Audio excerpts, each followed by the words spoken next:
Even though the S&P 500 and NASDAQ are near record highs, they set them today, investors may want to keep some antacid, Maalox, or whatever your choice is handy. Our next guest predicts some near-term turbulence in connection with his summer of indigestion call. We are, of course, referring to Tony Dwyer. You know him, Canaccord's chief market strategist. Tony, it's always great to catch up with you. I wonder, you heard the conversation from the traders here. Do you feel as though there is that agita, that need for a little antacid right now? What exactly would drive some of that volatility that you might be expecting? Well, Dom, it's great to be with you. So the indigestion has really been here since March. So when the market was what had gotten us cautious and caused us to downgrade our tactical view in April was surrounding exactly what the team has talked about, the crazy excessive move in that economic recovery theme. Remember in March when interest rates were at 174 on the 10-year and everybody thought they were going to go to 2%? Not being in the banks and the industrials and the materials, it was unthinkable. Now we've taken a lot of the wind out of those sails. I mean, you've given back all of the relative performance of the economic recovery trade, in many cases going back to last summer, especially in the materials names. So what had gotten us cautious was weakness there, and that's underneath the surface, Dom, and that is clearly affecting portfolio managers that I talk to because, 2 days you have the growth trade on and the cyclicals are getting smoked, and then 2 days later it's the opposite. So this volatility is allowing the S&P because of its market weighting, and I'd love to talk about that with you too, is the market weighting in tech is keeping things elevated, but there's a lot of indigestion. As an example, let's talk about the NASDAQ, which made a new high yesterday. As of today's close, according to my data, only 34% of the NASDAQ composite is above its 50-day moving average, 34%. That's well below half. So, okay, if you've got a situation where it's not broad-based in terms of participation, there are not a lot of stocks really driving things. We've also seen it play out in volumes. We know that the volumes haven't been ridiculously excessive. We only expect that during extreme bouts of volatility. We haven't really gotten that yet. Is there something to be said about this idea that the summer is just going to be this kind of environment and that people are just going to have to get used to this notion that there could be moves, maybe 1% or so up or down, but that nobody's really playing it? Is anybody really going career long or short this market in July or August? I don't think so, Dom, and I think that's the right course of action. That's why we're neutral. We're not betting on the downside, and we're not betting big on the short-term upside. This is what happens in a transition. Right? Coming off of the recession low, you had a massive rally in the stock market. You had expectations for major economic growth. They came to fruition. That's what happened off the 2003 low. It's what happened off of the 2009 low. Almost never before seen rallies with significant anticipation of an economic recovery that culminated in March with a huge move in the cyclicals.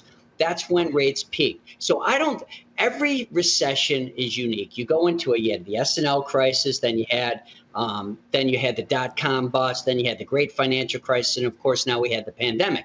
Going into recession is always a unique reason that creates a credit crisis. The response to that is always the same. Print as much money as is possible, give the most fiscal stimulus that's possible. That creates anticipation for a surge in economic activity. Once that's done, which has already taken place earlier this year, it was our whole theme from last summer into early this year. Once that's done, you're in a transition, Dom. You go from a transition away from excessive monetary policy, fiscal stimulus. You're going in a transition from peak economic anticipation and peak earnings growth. Tony, it's Karen. Let me ask you something. What would it take? What would be the Prilosec, I guess, for your indigestion? That's it. I think we're getting it, Karen. I know it's not happening in the S&P, but I know, you've liked the banks in the past. I haven't talked to you recently, but they've been getting hit. On a relative basis, you have absolutely creamed the financials, the industrials, materials, and the energy. And I think what gets me more excited, I'm calling this the summer of indigestion that is going to create the year-end opportunity. Just like what happened after the corrections in the middle of 2004 and 2010, where you just remove the excesses. We're doing that. And many times, what happens is you deteriorate underneath the market, and it finally ends up in the indices. There's two ways that you go down, only two reasons in my history where I see the market going down more than 10%. and that is you have anticipation of a recession that takes everything down, or you have a market event like a Volmageddon or a flash crash or something where you get this kind of whoosh because a lot of the deterioration is happening underneath. All right, the shopping list was financials, industrials, if you missed that, for Tony Dwyer. Thanks very much, sir. We'll catch up with you soon. Have a good summer. Have a great day, Dom. Thanks, team. See you soon. All right, let's talk about this. Guy Adami, I'm going to throw it out to you first. Are you expecting any real fireworks to the downside in the coming weeks in this summer trade?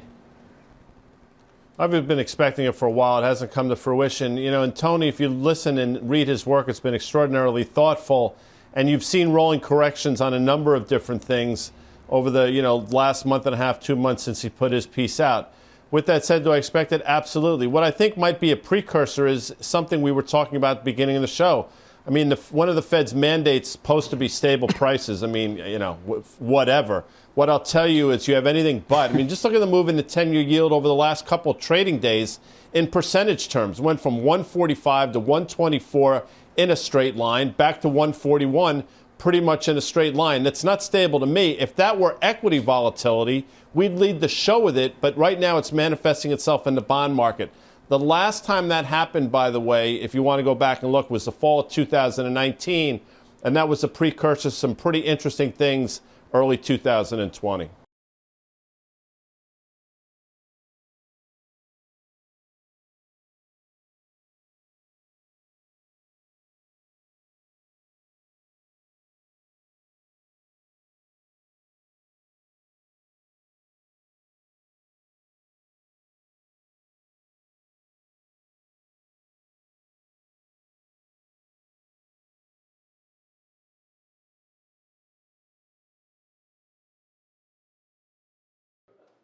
Shepard Smith here. Thanks for watching CNBC on YouTube.